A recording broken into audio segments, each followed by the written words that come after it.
Here's a few tight ends you should drop heading into Week 15. The first guy, Zach Ertz of the Philadelphia Eagles. Ertz, he's the number 2 over there, obviously, now. With Dallas Goedert over there in Philly, he only caught 2 targets for 8 yards in the game over the Saints.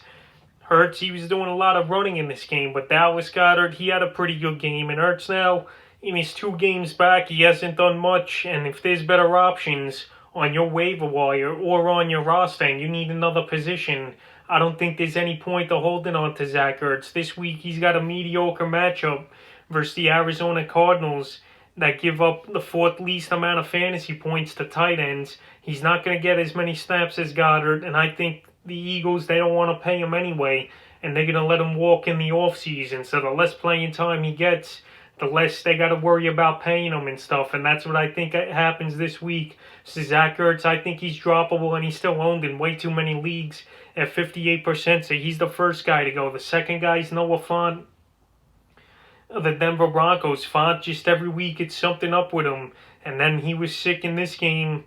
Was Fant in Week 14 versus the Carolina Panthers, so obviously you probably started him, and he had 0 fantasy points, and now if it's a serious illness like the virus or whatever, his game is on Saturday, where we got 2 ball games on Saturday versus the Buffalo Bills that give up the 6 most fantasy points to tight ends. But Fant, I can't trust him. He hasn't hit double-digit fantasy points since Week 8, and before Week 8, he didn't hit double digits since Week 2, so pretty much Fant, his capped out number, his ceiling, is about 8 or 9 fantasy points, and there's better options or guys you could have on your roster than Noah Fant, and Noah Fant's still owned in 75% of fantasy leagues, but he's a guy I just can't trust, and I think I'll get away from him and drop him. And the third and final tight end I'm going to drop this week is Jonnu Smith of the Tennessee Titans. Last week he was on the list because I don't know if he was going to play, but he did play, and once again Jonnu Smith